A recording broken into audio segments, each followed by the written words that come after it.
It's time for GMA3. New details after a school shooting in Colorado. Students down. Hundreds of officers racing to the scene. Students fleeing in a panic, running away from the school, desperate for help. Investigators searching the shooter's home and locker. Prince Harry and King Charles together again, meeting for the first time in more than a year and a half as Harry visits the UK. What he said after their royal reunion when asked about his father. Parenting playbook, back to school. We've got a powerhouse panel tackling everything from homework, bullying, lunchboxes, sticking to routines, and more. And big news for Elio. You'll be one of us, leader of Earth. Huh? When the whole family can watch the out-of-this-world adventure. It's time for GMA3. From ABC News headquarters in New York City, this is GMA3. A sunny and somber day here in New York City. Welcome to GMA3. Hello, I'm Rebecca. And I'm Stephanie, here with Elizabeth, and we're so glad you can join us on this Thursday. Today we're commemorating the 24th anniversary of 9/11, and that is a live look at the 9/11 memorial in Lower Manhattan.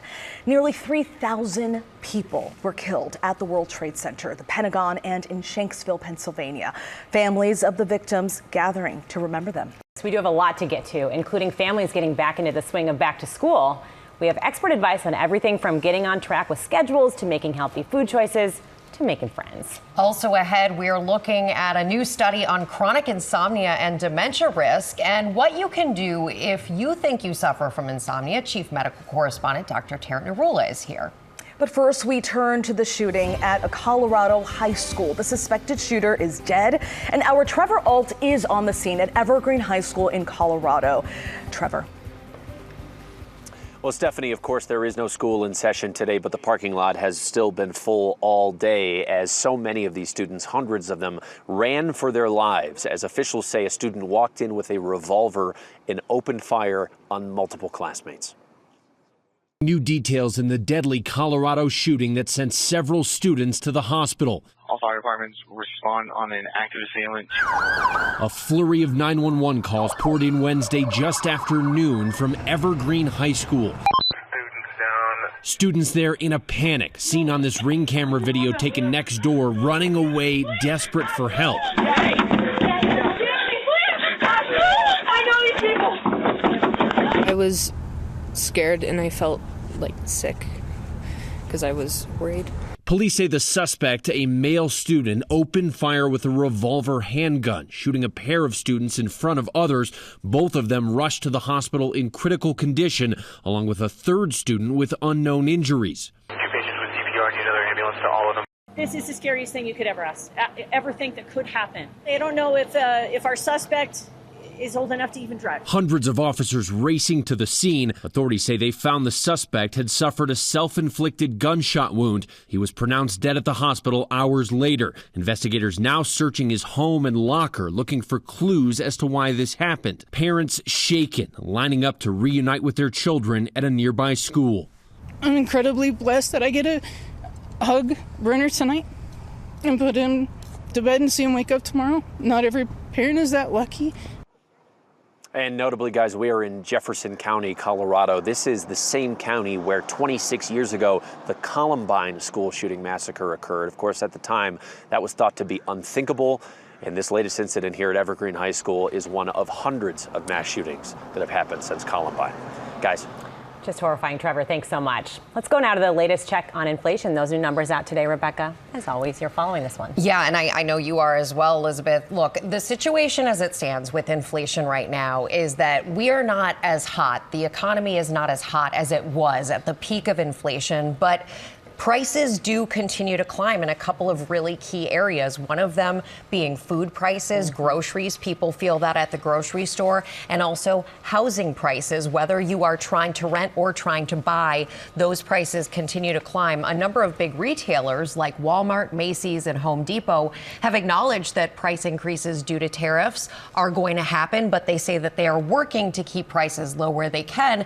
This is such an important report because when it comes to the federal Federal Reserve and what they do next with interest rates next week, it will impact everything from what you pay for car loans to credit card APRs and potentially mortgages as well.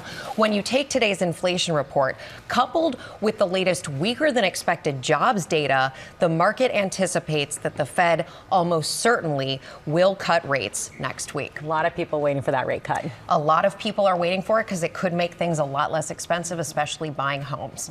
But we're going to go now to something happy, a royal reunion. Prince Harry meeting with his father, King Charles, for the first time in 19 months. The private tea at the King's London home was their first face-to-face meeting since just after the King's cancer diagnosis. And Maggie Rulli is at Buckingham Palace with the latest. Maggie, hello.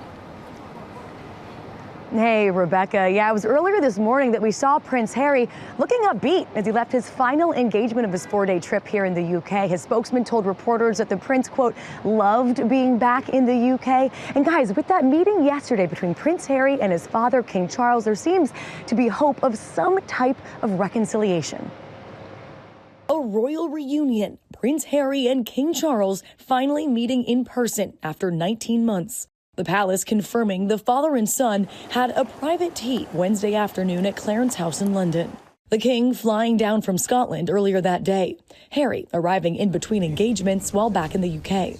The two together for less than an hour. Harry later telling a reporter who asked how his father was that he was great. They clearly were able to iron out some of their differences. We don't know how far they've got, but it's the start of the process between Prince Harry and his father, the King, rather than the end of that process. The pair hadn't met face-to-face since February last year, when Harry flew over after the King announced his cancer diagnosis, telling our Will Reeve at the time. Look, I love my family. The fact that I was able to get on a plane and go and see him and spend any time with him, I'm grateful for that. An illness in the family can have a galvanizing or sort of reunifying effect for a family. Absolutely. Is that possible in this case? Yeah, I'm sure. Throughout all these families, I see it on a day-to-day basis. The strength of the family unit coming together. The royal family's relationship strained since Prince Harry and his wife Meghan left the UK and royal life back in 2020. But Harry has said he wants to reconcile, telling the BBC in May. I would love reconciliation with my family. There's no point in continuing to fight anymore. As I said, life is precious. I don't know how much longer my father has, And while his father may be open to a possible reconciliation, there is no sign his brother, Prince William, is. The two not seen together publicly since the Queen's funeral in 2022. The British press has been calling them the warring princes. And for 3 days this week, guys, we essentially saw them competing for media attention, sometimes attending events at the same time, just miles apart from each other. Guys? All right, Maggie, thank you so much. It's really nice to see that Prince Harry and his father might be trying to mend that relationship. Yes. Like he said, life is precious. So it's really great. All right, coming up here on GMA3, insomnia and dementia. A new study linking the two. We'll tell you how. Back now with the GMA Health Alert. New research out today finds that people who battle insomnia may have a higher risk of developing dementia. Chief Medical Correspondent Dr. Tara Narula here with more. So the CDC says 1 in 3 people suffer from insomnia. That is a lot of people. It is a lot of people. It's really common. And essentially, it's this idea that you have trouble falling asleep, you're waking up in the middle of the night, and you're waking up earlier than you want to.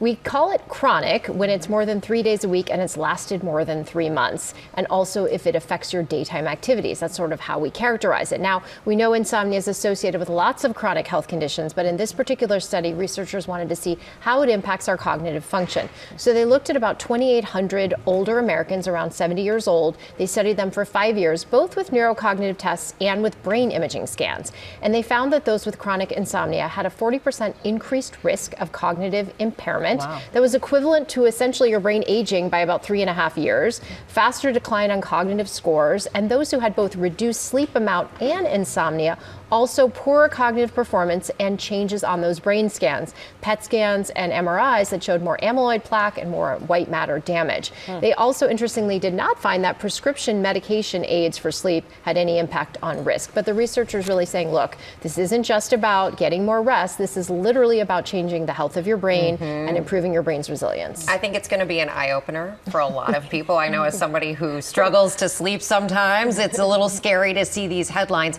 How do you know when it's going to be harmful versus just another bad night's sleep? Yeah, well, definitely if it follows that criteria of more than 3 days a week, lasting more than 3 months, and impacting your ability to function, Rebecca. So you're fatigued during the day, you're having problems with your memory, your concentration, that's when you may want to speak to a doctor. Now, age and lifestyle and genetics can all impact your risk of insomnia, and so can medications and things like stress, other psychological conditions, and other medical conditions. So your doctor may want you to keep a sleep diary or a journal and really tell them what is happening and where you see the impact. One more thing to keep you up. One more thing to keep you up. And even send you for some tests, like maybe to look into sleep apnea or some blood tests to look to see is your thyroid functioning properly.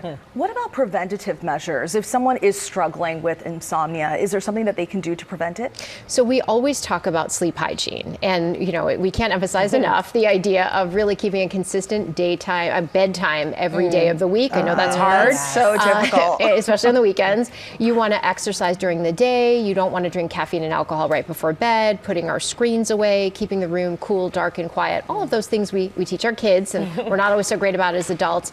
And then for some people with insomnia, really prescription medication and things like cognitive behavioral therapy are indicated, and that's where really speaking to a sleep medicine specialist can be helpful. Putting that phone away. Yeah. Tough to do right before bed. Yes. It's like the to-do. It's like nice and cozy. It's bedtime. Let's just doom scroll for like 10 minutes. Not advised, right? They actually sell little beds for your phone. You can go on Amazon. tuck it in You at can night? tuck it in the living room, outside of your room. Yeah. Definitely something I need. A phone Thank you bed. so much. Thanks so much. Thank you. Coming up here on GMA3, how the Academy is honoring the mastermind behind some of your favorite blockbusters of all time. That's coming up. You know what that music means. We are back now with pop news and the one and only Will Gans. That's right, but today in pop news, we're gonna need a bigger boat. Jaws is celebrating its 50th anniversary, everybody. Listen, I don't get to work with Elizabeth very often in pop news, so I said, while she's here, we're gonna go big, Spielberg level big. And opening this weekend at the Academy Museum of Motion Pictures in Los Angeles is a big Jaws exhibition, y'all. The museum also gearing up to take a deep dive into the brains behind and beneath the boat, announcing a career-spanning retrospective of Steven Spielberg, who, by the way, is the highest-grossing filmmaker of all time. No specific details have been announced yet, but the exhibition is sure to cover the making of so many of our favorite movies, including, yes, Jaws, but also E.T., Close Encounters of the Third Kind, Raiders of the Lost Ark, The Color Purple, and Jurassic Park. You'll get to experience all of it when the Steven Spielberg retrospective at the Academy Museum opens in 2028. I'm terrified of Jaws, so give me that boat. A bigger boat. I mean, talk about some of the greatest movies of all time. Truly. And What a everyone list. he's worked with. Yeah. I'm sure it's going to be an excellent exhibition. All right, next, prepare for blast off because Elio is headed to Disney Plus. The animated adventure follows a misunderstood boy with an active imagination who gets mistaken for Earth's ambassador to the rest of the universe. You can go along on the intergalactic adventure this month on Disney Plus. The movie features an award-winning cast. Oscar winner Zoe Saldana plays Elio's aunt, along with 3-time Emmy winner Brad Garrett and Jamila Jamil voicing some of the aliens in the movie. Elio starts streaming on Disney Plus on September 17th. She was here on GMA not that long ago, and it was so fun to see all the kids' reactions to Elio and the movie. 100%, and like the little eye patch, he's just so adorable. So very cute. Yeah, very fun movie. Love it. All right, finally, we'd like you to meet one pup who has an adorable mealtime tradition. This is Parker the Golden Retriever. He's 7 months old, and his release command for eating dinner, you would think it would be okay. But as you'll see, it's not okay. He requires a smooch, yes, on the head. He's so patient. Exactly. His moms tell us that Parker used to eat after they said okay, but they added in the kiss when he was a few months old, and now he won't eat without a kiss. That video actually features Parker with his human uncle Harry. The caption, perhaps we should have rethought his release command. But what's so fascinating about this is I won't eat unless I get a smooch as well. I know with a similarity. Yeah, we have that in common. I wish there was a release command for me. Unfortunately, it just happened. when you least expect it. That's right. Thank you, Will. Yeah. Great pop news. All right, coming up here, we have a great deals and steals because Tori Johnson is back with more birthday deals and steals. Deep savings on beauty, skin, and hair care products featuring some GMA favorites. We will be right back. Welcome back to GMA3. That's right, you're watching GMA3, and tomorrow on GMA, Michael is live from one of the most majestic places in the country, Niagara Falls, as our 50 States and 50 Weeks tour stops right here in New York. Beautiful sights up there, really neat. And on Monday, Robin sits down with Jennifer Aniston and Reese Witherspoon ahead of a new season of The Morning Show. Cannot wait to hear what they have to say. So excited for that. And on Tuesday, put on your dancing shoes. We are counting down to the season premiere of Dancing with the Stars, taking you behind the scenes of the rehearsals before they hit the ballroom that night. Oh boy is right. Elizabeth? Wow, cannot wait for that. In the meantime, though, we have something we're celebrating this week. It is Tori Johnson's birthday. All week long we're celebrating. You're going to have us aging backwards. I mean, with some of this that's the hope. stuff today. That's the hope. This The might be a little bit eternal hope, right? self-serving, my birthday. Okay, so we're starting with Benefit, biggest name in brows. Love this. Are those girls coming over here too? Great, let them Get in on Let's this. do it.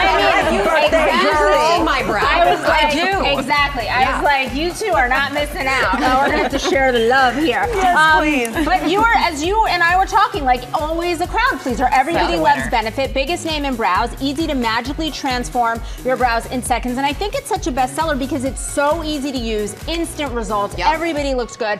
To go with the brows, you need a little lash action. So whether you want volume or lengthening, they've got a mascara for you. And everybody loves their Hula bronzer. It's like the classic matte bronzer.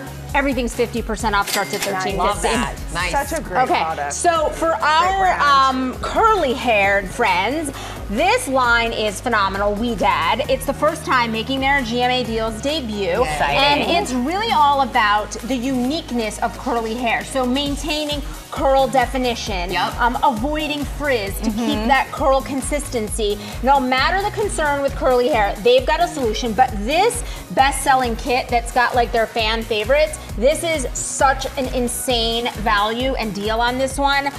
So all of the products are 50% off, starting at $13. This is, I think, the one that's $22 to get three full-size products. Unheard of. That's if you've great. got curly hair or know someone who does, Or maybe I can that's get for some you. curls.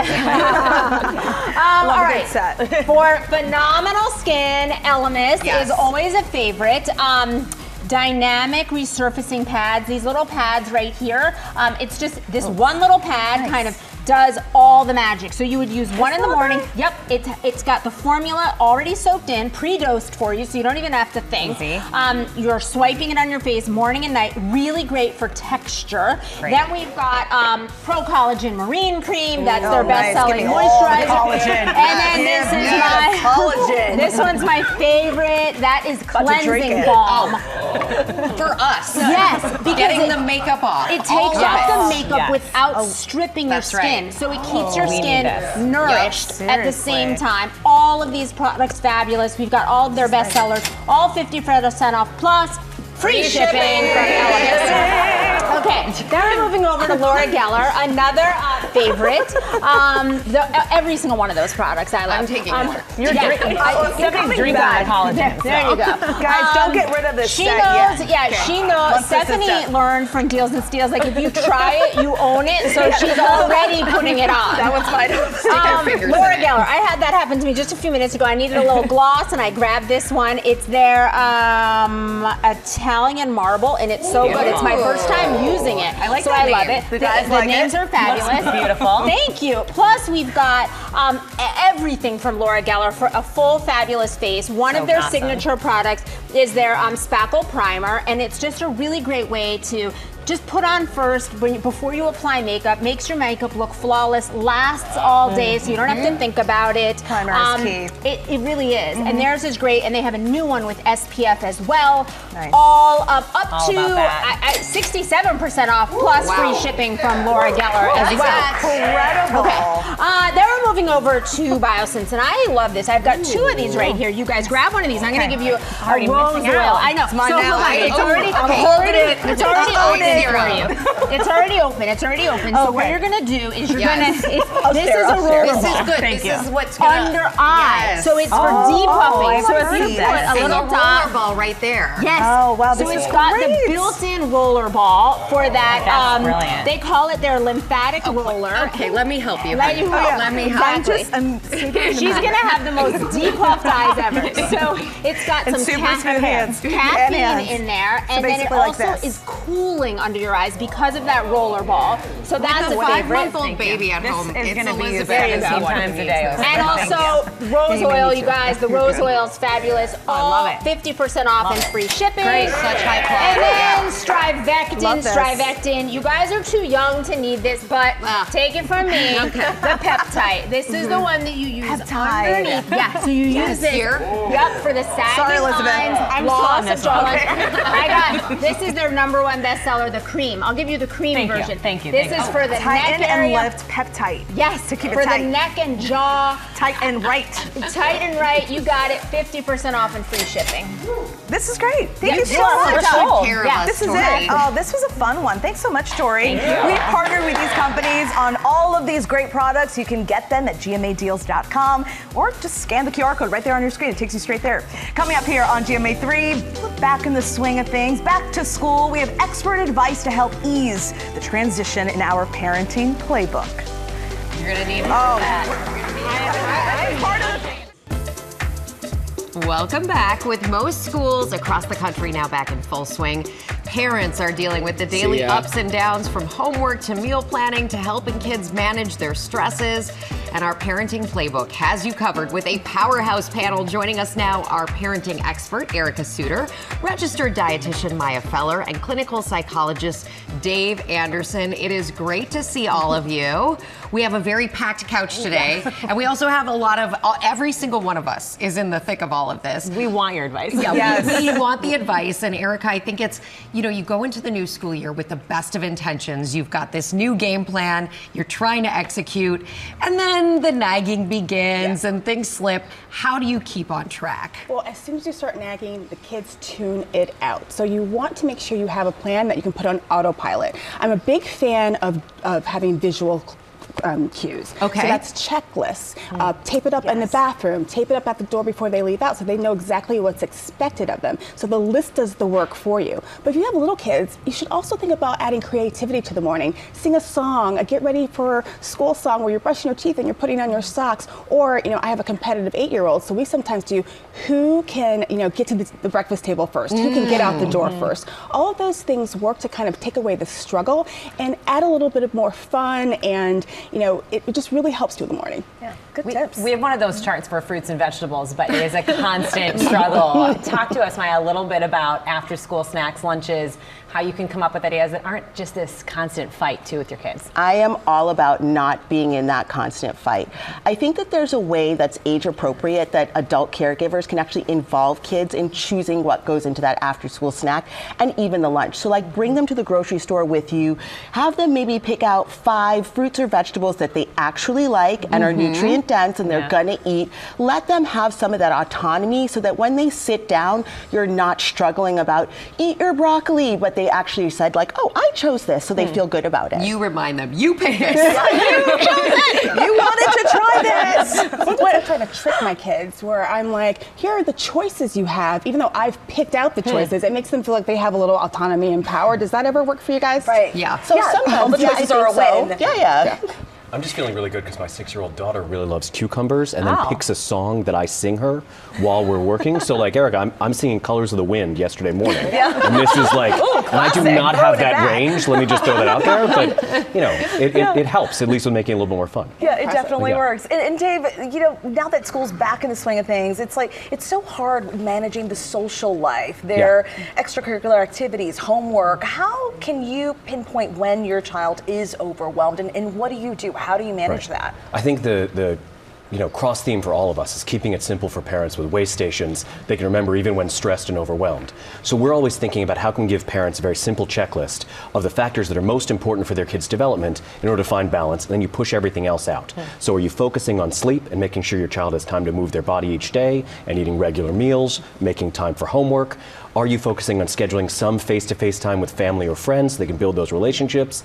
And then lastly, are you making sure they're involved in at least one extracurricular activity that kind of expands their horizons or, develops a passion, things like that? And beyond that, maybe we are getting into overscheduling and we can just, relax. Scale back a little bit. Exactly. It's basically time managing their schedule, making sure they have enough time for every activity. And if we check those things, we can then maybe congratulate ourselves and say, like, okay, we're doing it. Like, we've got the major factors. I'm going to just go ahead and congratulate these two women right here. I know they are doing it despite what are incredibly hectic schedules. I feel incredibly grateful that this job, so much of my day happens earlier in the day, so I can sit down and have dinner with my husband and my kids most nights. But I know how hard that is for so many families to do because of schedules and everything else. Maya, how do you make those types of moments count? And then also, how important is it for families to make that possible? Yeah, so one of the things that I have to acknowledge that there's so many two-parent households that actually work outside of the home,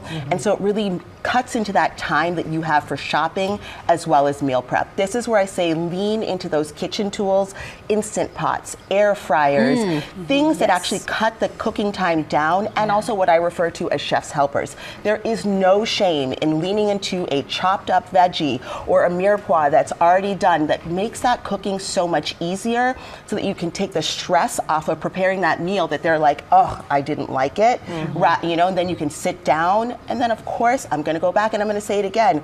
Make a dish that everybody loves so that when you come to the table, there's some joy around the act of eating. Nothing worse than spending the time making the dinner and then no Girl, one I've been there. and you're like, put the time in. Come on, kids, give me something. Talk to us a little bit, Erica and Dave, about friendships. Back to school, bullying.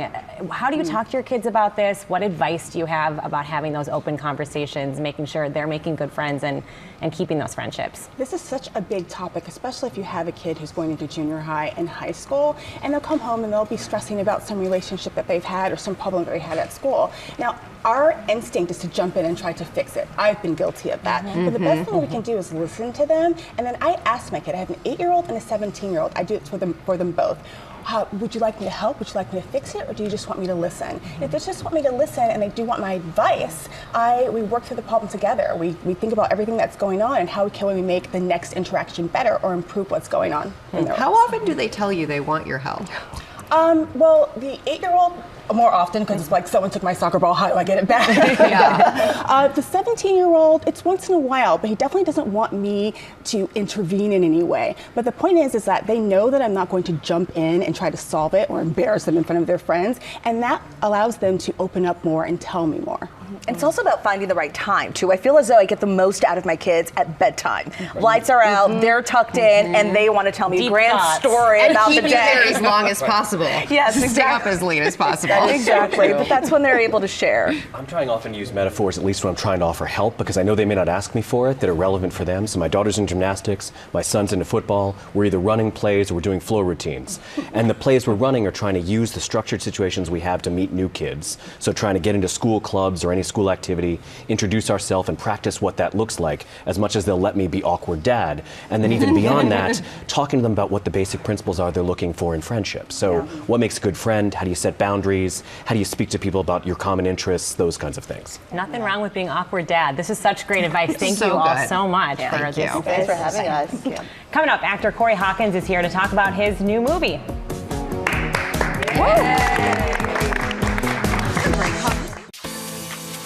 We are back now with Corey Hawkins. You've known him for years in movies and shows including Straight Outta Compton and The Walking Dead, and now he's starring in a new movie, The Man in My Basement. Welcome, Corey. Thank you. Good to see y'all. Great to have you here. Good to be here. Congrats on the film. The film discusses a couple of tough themes. It's a thriller, a little scary at the same time. Yeah. What was that like for you, being a part of this team and part of this cast? It was great. I mean, as an actor, to be able to dive into, I've gotten to play some incredible roles and work with some incredible people, but to to step into being #1 on the call sheet and to deal with a film that talks about and truly dives into legacy and heritage and where we come from, and like reckoning with that past and like the idea of choosing to carry or not to carry your legacy on your back is a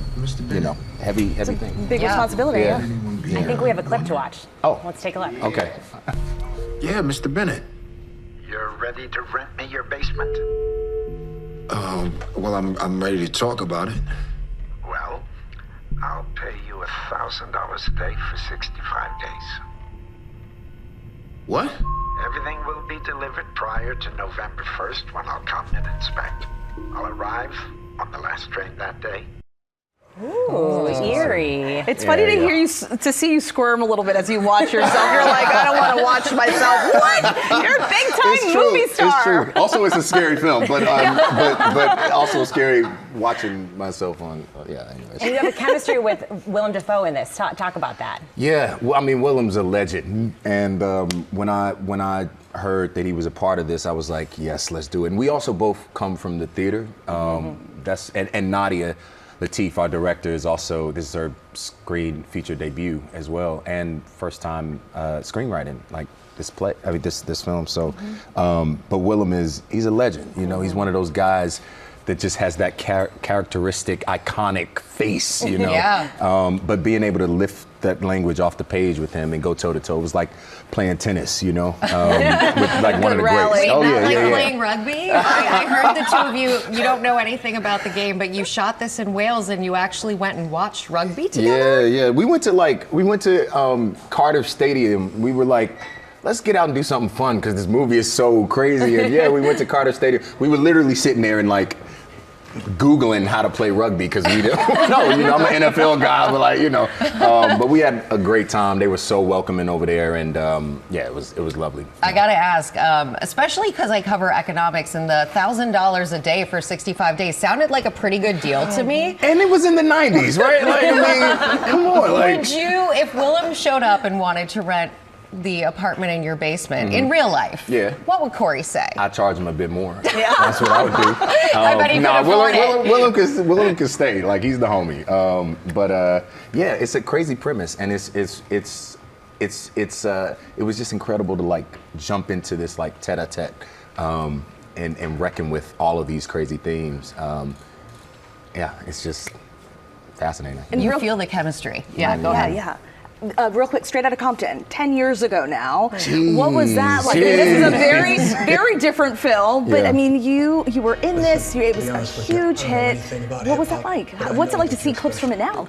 That I can watch because it's 10 years removed now. Yeah. It's crazy because Compton, it really did sort of change the direction of where we were, and especially for Black people on film as well. NWA changed so much. Their legacy is still as palpable today as it was then. So congratulations. Thanks for stopping by. Thank really you. Great to meet you. The Man in My Basement will be released into select theaters tomorrow and make its streaming debut on Hulu in 2 weeks. We'll be right back. Thanks so much. See you later. Bye. Bye.